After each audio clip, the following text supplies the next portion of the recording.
അസ്സലാമു അലൈക്കും വറഹ്മത്തുള്ളാഹി വബറകാതുഹു. ഇന്ന് നമ്മൾ ചർച്ച ചെയ്യുന്നത് പരിശുദ്ധ ഖുർആനിലെ 6000-ലധികം വരുന്ന ആയത്തുകളിൽ ഏറ്റവും കൂടുതൽ പുണ്യമുള്ള ഒരായത്തിനെ കുറിച്ചാണ്. ആ ആയത്തിൻ്റെ അത്ര പുണ്യം കിട്ടുന്ന വേറൊരായത്തും ഖുർആനിലില്ല. ആ ആയത്ത് ഏതാണ്, എന്താണ് അതിൻ്റെ മഹത്വം, എങ്ങനെയാണ് ആ ആയത്തിന് മഹത്വം ലഭിച്ചത്, ആ ആയത്ത് കൊണ്ട് നമുക്കുള്ള ഉപകാരം എന്താണ് എന്നാണ് പ്രത്യേകമായി പറയാൻ ഉദ്ദേശിക്കുന്നത്. നമുക്കറിയാം, ബഹുമാനപ്പെട്ട ഉബയ്യ് ഇബ്നു കഅബ് റളിയല്ലാഹു അൻഹുവിനോട് നബി സല്ലല്ലാഹു അലൈഹി വസല്ലമ തങ്ങൾ പറഞ്ഞു കൊടുത്തതാണ് ഏറ്റവും മഹത്വമുള്ള ആയത്ത് ഏതാണെന്ന്. അഅ്ലമു ആയത്തിൻ ഫി കിതാബില്ലാഹ്, അള്ളാഹുവിൻ്റെ ഗ്രന്ഥത്തിൽ പരിശുദ്ധ ഖുർആനിൽ ഏറ്റവും മഹത്വമുള്ള ആയത്തെന്ന് പറയുന്നത് ആയത്തുൽ കുർസിയാണ്. നമുക്കറിയാം, പരിശുദ്ധ ഖുർആനിലെ ഒരു പേജോളം വരുന്ന ഒരു ആയത്തുണ്ട്, ഒരു പേജ് ഫുള്ളായിട്ട് വരുന്ന ആയത്തുൽ മുദായനുണ്ട്. പക്ഷേ അതിനേക്കാളൊക്കെ ഏറ്റവും കൂടുതൽ പുണ്യത്തിൻ്റെ വിഷയത്തിൽ മുന്നിട്ട് നിൽക്കുന്നത് ആയത്തുൽ കുർസിയാണ്.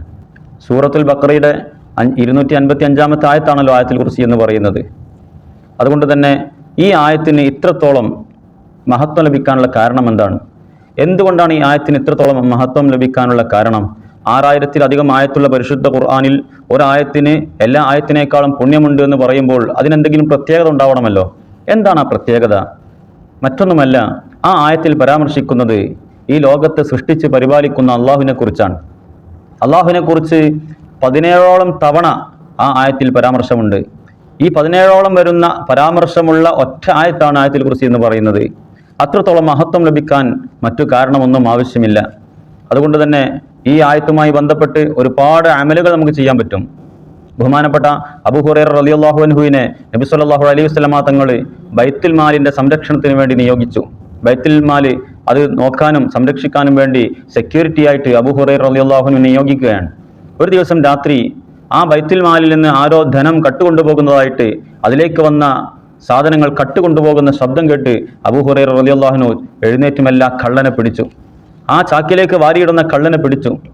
ആ കള്ളൻ ആ സമയത്ത് ഒരുപാട് പ്രയാസങ്ങളും ബുദ്ധിമുട്ടുകളും കഷ്ടപ്പാടുകളും ജീവിതത്തിൻ്റെ പ്രാരാബ്ദങ്ങളും ഒക്കെ പറഞ്ഞ് മെല്ലെ രക്ഷപ്പെടണമെന്ന് പറഞ്ഞ് സോപ്പിട്ടുകൊണ്ട് അവിടുന്ന് രക്ഷപ്പെടുകയാണ്. രണ്ടാമത്തെ ദിവസം ആ കള്ളൻ വീണ്ടും വന്നു. അബൂ ഹുറൈറ റളിയല്ലാഹു അൻഹു പിടിച്ചു, പിടികൂടി. രണ്ടാമത്തെ ദിവസവും അദ്ദേഹം അതിനേക്കാളും കൂടുതൽ പ്രയാസങ്ങൾ പറഞ്ഞ് സങ്കടപ്പെട്ടുകൊണ്ട് വിഷമിച്ച് കരഞ്ഞ് രക്ഷപ്പെട്ടു. ഇനി വരാൻ പാടില്ല എന്നുള്ള താക്കീതൊക്കെ കൊടുത്തു. പക്ഷേ മൂന്നാമത്തെ ദിവസവും ആ കള്ളൻ വീണ്ടും വന്നു. അബൂ ഹുറൈറ റളിയല്ലാഹു അൻഹു ആ കള്ളനെ പിടിക്കുകയും ഇനി ഒരിക്കലും നിന്നെ നബി സല്ലല്ലാഹു അലൈഹി വസല്ലമ തങ്ങളുടെ മുമ്പിൽ ഹാജരാക്കാതെ വിടുകയില്ല എന്ന് ശാഠ്യം പിടിച്ച് ബലമാല പിടിച്ചു വെച്ച് നബി തങ്ങളെ അടുക്കൽ ഹാജരാക്കാൻ വേണ്ടി ശ്രമം തുടങ്ങിയപ്പോൾ അദ്ദേഹം പറഞ്ഞു, നിങ്ങൾ എന്നെ വിടുകയാണെങ്കിൽ ഞാൻ നിങ്ങൾക്ക് എന്നെന്നും ഉപകാരമുള്ള ഒരു വിജ്ഞാനം പഠിപ്പിച്ചു തരാം. അതെന്താണെന്നറിയോ?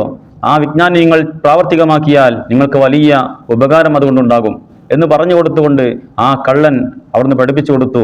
നിങ്ങൾ ഉറങ്ങാൻ വിരിപ്പിലേക്ക് പോകുന്ന സമയത്ത് ഒരായത്തിൽ കുറിച്ച് ഓതിയാൽ നേരം പുലരുവോളം ഒരു പിശാചിനും നിങ്ങളെ ശല്യം ചെയ്യാനോ നിങ്ങളെ സ്വാധീനിക്കാനോ കഴിയുകയില്ല. അപ്പോൾ അബൂ ഹുറൈറ റളിയല്ലാഹു അൻഹു ഈ ആളോട് ചോദിച്ചു, ഇത് പറയാൻ നിനക്കെന്താണ് യോഗ്യത? നീ ആരാണ്? അപ്പം പറഞ്ഞു, ഞാൻ പിശാചാണ്. അതുകൊണ്ട് തന്നെ ഈ ആയത്ത് ഒരു മനുഷ്യൻ ഓതിയാൽ ഒരിക്കലും അവനെ സ്വാധീനിക്കാനോ ശല്യം ചെയ്യാനോ പ്രയാസപ്പെടുത്താനോ നേരം പുലരുവോളം ഒരു ശൈത്വാന്മാർക്കും കഴിയുകയില്ല എന്ന് പറഞ്ഞു കൊടുത്തു. നേരം വെളുത്തപ്പോൾ നബി സല്ലല്ലാഹു അലൈഹി വസല്ലമ തങ്ങളോട് ഈ വിവരങ്ങളൊക്കെ പറഞ്ഞപ്പോൾ നബി സല്ലല്ലാഹു അലൈഹി വസല്ലമ തങ്ങൾ വാസ്തവമാക്കി പറഞ്ഞു, അതെ, അത് പിശാചാണ്. അവന് ഈ പറഞ്ഞ കാര്യം സത്യസന്ധമാണ്. ഈ പറഞ്ഞ ആയത്തുൽ കുർസിയുടെ മഹത്വവും അതിൻ്റെ ഉപകാരവും പറഞ്ഞു തന്നത് വളരെ സത്യമാണ്. പക്ഷേ അവൻ ആളുകള്ളനാണ്, കളവ് പറയുന്ന ആളാണ് പിശാച് എന്ന് പറയുന്നത്. എന്നിട്ടും ഈ പറഞ്ഞ കാര്യം സത്യമാണ് എന്ന് നബി സല്ലല്ലാഹു അലൈഹി വസല്ലമ തങ്ങൾ അതിന് ടിക്കറ്റ് കൊടുക്കുകയാണ്, ശരി പറയുകയാണ്.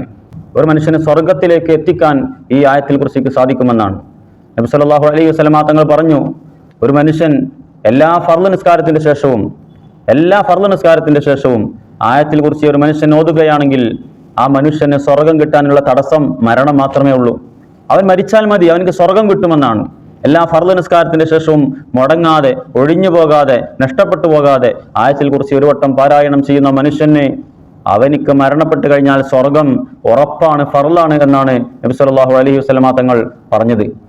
അതുകൊണ്ട് തന്നെ പ്രിയപ്പെട്ട സത്യവിശ്വാസികളെ, ഇത് കേൾക്കുമ്പോൾ നമുക്ക് തോന്നും എല്ലാ ഫർള് നിസ്കാരത്തിൻ്റെ ശേഷവും ഒരു ആയത്തുൽ കുർസിയല്ലേ ഓതേണ്ടതുള്ളൂ, അതെത്ര സിമ്പിളാണ്.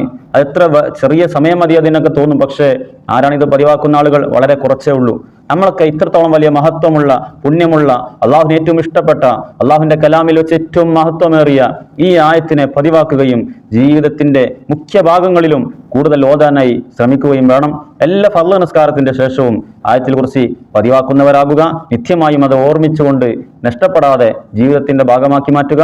അള്ളാഹു തൗഫീഖ് നൽകുമാറാവട്ടെ.